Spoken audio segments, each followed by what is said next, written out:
انما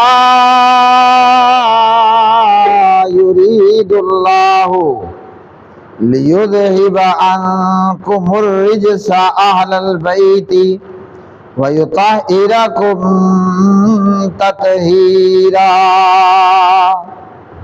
وقال صلی اللہ علیہ وسلم اللہم ہؤلاء اہل بیتی فاذہب عنہم الرجس وطہرہم تطہیرا۔ اللہم صلی علی محمد وعلی آل محمد کما صلیت علی ابراہیم وعلی آل ابراہیم انکا حمید مجید۔ اللہم بارک علی محمد وعلی آل محمد کما بارکت علی ابراہیم وعلی آل ابراہیم انکا حمید مجید۔ رب اشرح لی صدری ویسر لی امری واحلل عقدۃ من لسانی یفقہوا قولی۔ ہر قسم کی حمد و ثنا اللہ مالک الالام ذوالجلال والاکرام کے لیے، جو ساری کائنات کا خالق مالک رازق داتا دستگیر۔ بے شمار درود و سلام نبی مکرم رسول معظم محمد مصطفیٰ احمد مجتبیٰ جناب محمد الرسول اللہ صلی اللہ علیہ وسلم کی مبارک ذات پہ، جسے اللہ رب رحمان نے پوری کائنات کے لیے، تمام عالمین کے لیے رحمت بنا کر مبعوث فرمایا۔ ہماری خوش بختی اور ہماری خوش قسمتی کہ اللہ نے ہمیں اپنے حبیب اور محبوب خاتم النبیین خاتم المرسلین جناب محمد الرسول اللہ صلی اللہ علیہ وسلم کی امت میں سے بنایا۔ اللہ اس نعمت کا کما حق قدر کرنے کی توفیق عطا فرمائے۔ قرآن مجید فرقان حمید ہے۔ اللہ وحدہ لا شریک ارشاد فرماتے ہیں انما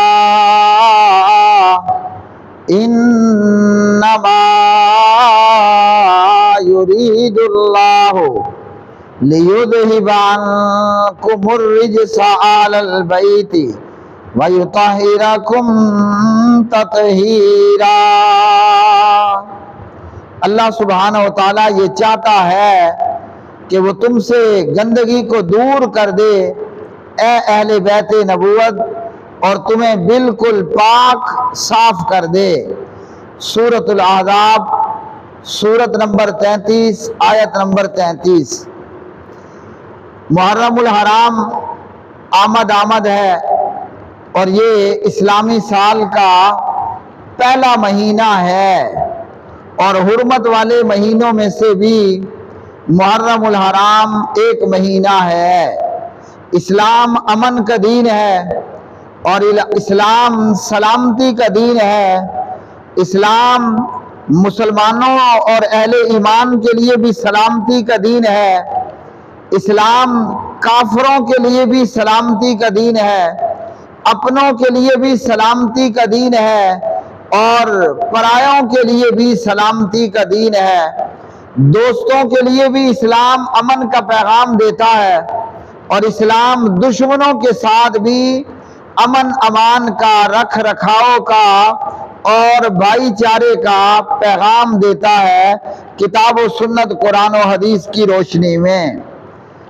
محرم الحرام کی آمد ہے، اور یہ اسلامی سالوں میں سے 12 مہینوں میں سے، اسلامی مہینوں میں سے ایک مہینہ ہے، اور اسی محرم الحرام سے اسلامی سال کی ابتدا ہوتی ہے۔ حرمت والے 4 مہینوں میں سے محرم الحرام ایک مہینہ ہے، اور مکہ کے کافر اور مشرک مکہ کے کافر اور مشرک وہ بھی حرمت والے ان 4 مہینوں کا پاس کیا کرتے تھے۔ باقی 8 مہینوں کے اندر لڑائیاں بھی ہوتی، جھگڑے بھی ہوتے، لوٹ مار بھی ہوتی، قتل و غارت بھی غری بھی ہوتی، ڈاکہ زنی بھی ہوتی، ہر قسم کے جرائم اور کرائم کفار مکہ سال کے 8 مہینوں میں جاری اور ساری رکھا کرتے تھے۔ اللہ اکبر اللہ اکبر۔ اور جب کوئی حرمت والا مہینہ ہوتا، اگر کوئی کافر اپنے باپ کے قاتل اور دشمن کو بھی دیکھ لیتا تو بھی اس کے اوپر ہاتھ نہ اٹھاتا اور دست درازی نہ کرتا۔ اللہ اکبر اللہ اکبر۔ اسلام سال کے 12 مہینوں میں امن اور امان کی تعلیم دیتا ہے۔ اسلام سال کے 12 مہینوں میں یہ تعلیم دیتا ہے کہ جیو اور جینے دو، خود بھی سکھی رہو اور چین سے رہو، امن سے رہو، امان سے رہو، اور دوسروں کے ساتھ بھی کسی قسم کا لفڑا جھگڑا لڑائی ہرگز نہیں ہونی چاہیے۔ یعنی اسلام وہ دین ہے، اور بالخصوص یہ حرمت والے مہینے اور ان مہینوں میں محرم الحرام کا یہ مہینہ، اسلام اور اسلامی مہینے یہ تعلیم دیتے ہیں کہ خود بھی جیو اور دوسروں کو بھی جینے دو۔ اور جو لوگ لوگوں میں امن و امان کو خراب کرتے ہیں، بے امنی اور بد امنی لوگوں میں اور معاشروں میں اور مسلمانوں کے ملکوں میں پھیلا دیتے ہیں، وہ لڑائی جھگڑا ہو، وہ قتل و غارت گری ہو، ہاں جی، وہ ڈاکہ زنی ہو، یا وہ امن امان کی صورتحال کو خراب کرنا ہو۔ اللہ اکبر۔ دین اسلام نے جہاں اس سے منع کیا جو لوگ امن و امان کو خراب کریں، اللہ اکبر اللہ اکبر، مسلمانوں میں یا مسلمانوں کے ملکوں میں بے امنی اور بد امنی کو پھیلائیں اور پیدا کریں، اسلام ان کے متعلق سزا بھی سخت سے سخت دیا کرتا ہے۔ اور اسلام یہ بھی کہتا ہے شہید کی جو موت ہے وہ قوم کی حیات ہے۔ اسلام امن امان کی تعلیم دیتے ہوئے اسلام اس بات کی بھی اجازت نہیں دیتا کہ بندہ کسی اور پر دہشت گردی کرے، ظلم و بربریت کا معاملہ کرے، یا ایک انسان یا ایک مومن اپنے آپ کے اوپر، اپنے وجود پر، اپنی جان پر دہشت گردی کا، بربریت کا، ہاں جی، اپنے آپ کو مارنے اور پیٹنے کا معاملہ کرے۔ اسلام ہرگز اس کی اجازت نہیں دیتا۔ جہاں اسلام نے لوگوں میں بے امنی اور بد امنی پھیلانے والوں کے لیے سخت سزا کا تعین کیا ہے، وہاں اسلام ہمیں یہ بھی بتاتا ہے کہ پیارے نبی علیہ السلام نے ان عورتوں کے اوپر لعنت کی ہے جو اپنی جان کا سوسائڈ کرتے ہیں اور اپنے آپ کے اوپر دہشت گردی کرتے ہیں۔ میری مراد پیارے نبی علیہ السلام نے ماتم کرنے والیاں ایسی عورتوں کے اوپر لعنت کی ہے۔ قرآن مجید فرقان حمید ہے۔ اللہ رب الرحمن نے اللہ اکبر سورۃ الاحزاب کی آیت مبارکہ کے اندر پیارے نبی علیہ السلام کی ازواج کا ذکر کیا، آپ صلی اللہ علیہ وسلم کی بیویوں کا ذکر کیا، اور فرمایا کہ اللہ وحدہ لا شریک نے پیغمبر کی بیویوں کو پاک کر دیا۔ اسی طرح نبی پاک علیہ السلام کی اولاد اور پیارے نبی علیہ السلام کا یہ فرمان آپ صلی اللہ علیہ وسلم کا، اس سے ہمیں معلوم ہوگا کہ اہل بیت رسول نبی پاک علیہ السلام کی بیویوں کے کیا فضائل اور مناقب ہیں۔ جناب سیدہ فاطمہ صلوات اللہ وسلام اللہ علیہا کیا فضائل اور کیا مناقب ہیں۔ جناب حضرت علی بن ابی طالب رضی اللہ تعالی عنہ کیا فضائل اور کیا مناقب ہیں۔ اور پیارے نبی علیہ السلام کے دونوں شہزادے جناب حضرت حسن اور حسین، حسنین کریمین رضوان اللہ تعالی علیہما، کیا فضائل اور کیا مناقب ہیں۔ حدیث کے راوی حضرت عمر بن ابی سلمہ ہیں۔ اللہ اکبر۔ اور یہ جامع ترمذی ابواب المناقب کے اندر پیارے نبی علیہ السلام سے روایت کرتے ہیں۔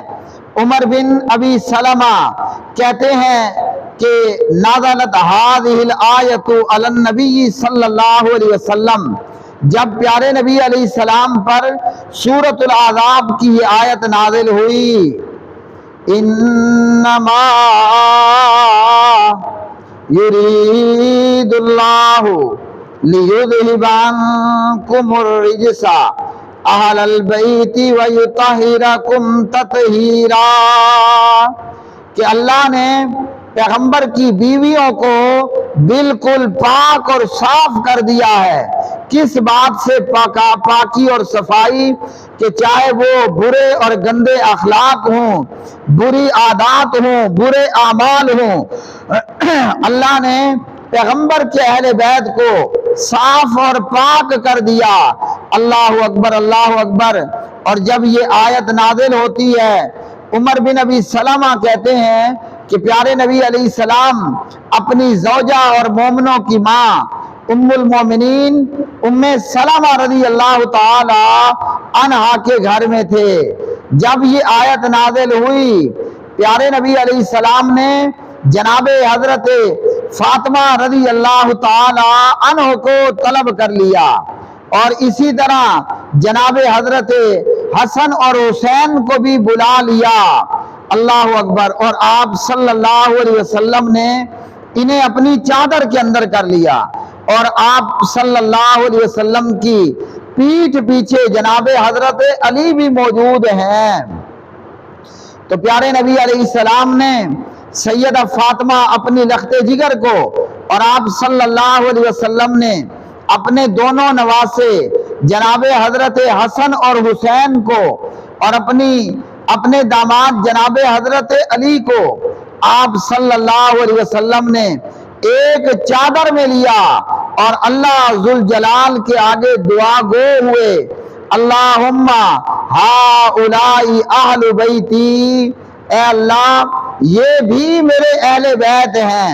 ہاں جی، جہاں پیغمبر کی بیویاں، پیغمبر کی اہل بیت، پیارے نبی علیہ السلام فرماتے ہیں اللہم ہؤلاء اہل بیتی، اے اللہ یہ بھی میرا گھرانہ ہے، یہ بھی میرے اہل بیت ہیں، فَأَذْهِبْ عَنْهُمُ الرِّجْسَ وَطَهِّرْهُمْ تَطْهِيرًا، فرمایا کہ یا اللہ ان سے ہر قسم کی بری عادات کو، برے اخلاق کو، برے اعمال کو، برے کردار کو دور کر دے، اور فرمایا کہ انہیں خوب پاک اور صاف کر دے۔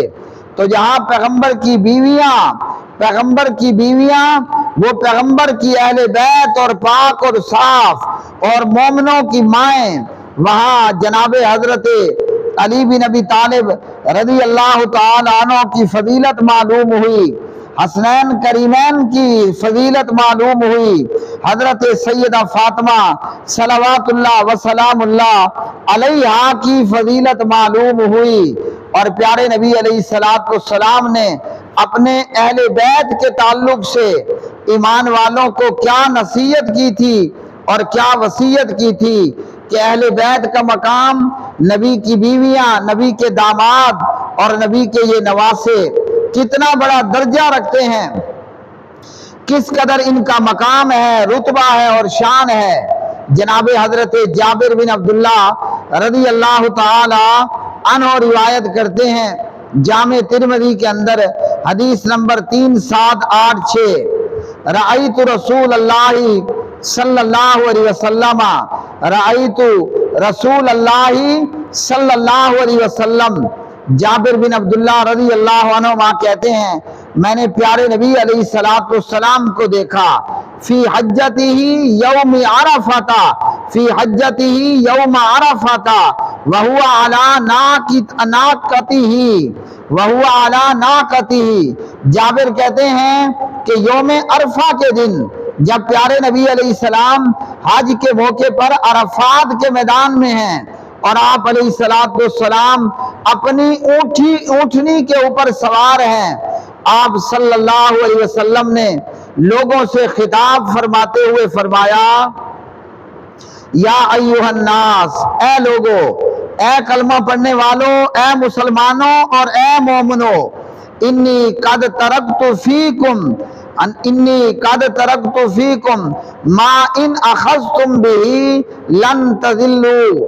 فرمایا کہ اے لوگو، میں تمہارے اندر ایسی دو چیزیں چھوڑ کر کے جا رہا ہوں، میں تمہارے اندر وہ چیز چھوڑ کر کے جا رہا ہوں، اگر تم نے ان دونوں کو مضبوطی کے ساتھ پکڑ لیا اور تھام لیا۔ تو پیارے نبی علیہ السلام عرفہ کے میدان میں مسلمانوں سے خطاب کرتے ہوئے اپنی اونٹنی کے اوپر سوار ہو کر کہتے ہیں کہ اے لوگو، اے مسلمانوں، اے مومنوں، تمہارے اندر یہ دو چیزیں چھوڑے جا رہا ہوں، اگر ان چیزوں کو پکڑ کر کے رکھا، فرمایا کہ کبھی بھی گمراہی کے اندر مبتلا نہ ہوگے۔ وہ دو چیزیں پیارے نبی علیہ السلام فرماتے ہیں، کتاب اللہ و عطرتی اہل بیتی، ایک اللہ کی کتاب ہے اور ایک میرے اہل بیت ہیں، میرا خاندان ہے اور میرا کنبہ ہے۔ تو پیارے نبی علیہ السلام نے اس حدیث کے اندر عرفہ کے میدان میں کھڑے ہو کر مسلمانوں کو یہ پیغام دیا کہ زندگی گزارنا اللہ کے قرآن کے مطابق، اور میرے اہل بیت، میرا کنبہ، میرا خاندان، اس کے ساتھ اچھا سلوک کرنا، پیار اور محبت والا معاملہ کرنا اور قدر و منزلت کا معاملہ کرنا۔